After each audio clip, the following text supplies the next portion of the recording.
یہ کہانی ہے اس جنگ کی جس نے زمین کو خون سے لال کر دیا، جس نے آسمان سے آگ برسائی اور انسانیت کو خود انسان کے خلاف کھڑا کر دیا۔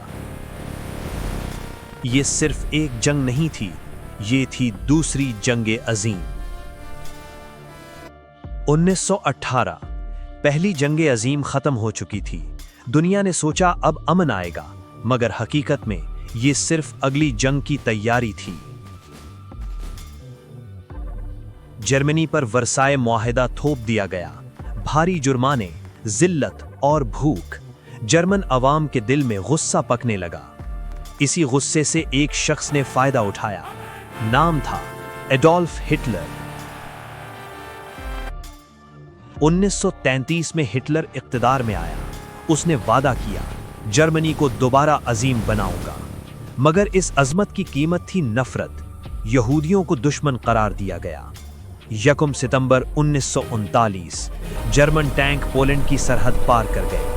یہ تھی بلٹس کریگ، بجلی کی طرح حملہ۔ پولینڈ چند ہفتوں میں تباہ ہو گیا۔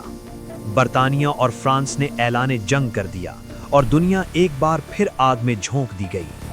جرمنی رکتا نہیں۔ فرانس، بیلجیم، نیدرلینڈز سب گر گئے۔ دنیا حیران تھی، فرانس جیسی طاقت چند ہفتوں میں ہار گئی۔ اب صرف برطانیہ باقی تھا۔ آسمان میں فیصلہ ہونا تھا۔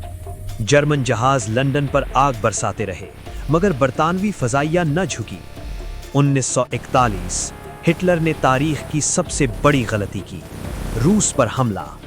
شروع میں کامیابی، مگر پھر آئی روسی سردی اور موت۔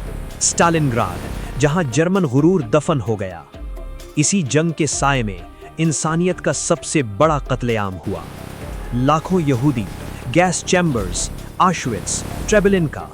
قصور صرف یہ تھا، وہ مختلف تھے۔ ایشیا میں جاپان پھیل رہا تھا۔ 7 دسمبر 1941 پرل ہاربر پر اچانک حملہ۔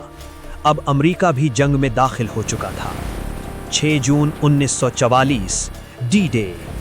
ہزاروں فوجی سمندر سے نکلے۔ یورپ کی آزادی شروع ہو گئی۔ 1945 برلن جل رہا تھا۔ 30 اپریل ہٹلر نے خودکشی کر لی۔ جرمنی نے ہتھیار ڈال دیے، مگر جنگ ابھی ختم نہیں ہوئی تھی۔ ہیروشیما، ناگاساکی، ایک بم، ایک شہر۔ 15 اگست 1945 جاپان نے ہتھیار ڈال دیے۔ دوسری جنگ عظیم ہمیں ایک سبق دے گئی۔ نفرت انسان کو انسان کا دشمن بنا دیتی ہے۔ اگر تاریخ سے سبق نہ سیکھا تو تاریخ خود کو دہرا دے گی۔ یہ تھی دوسری جنگ عظیم، ایک کہانی جو کبھی نہیں بھلائی جا سکتی۔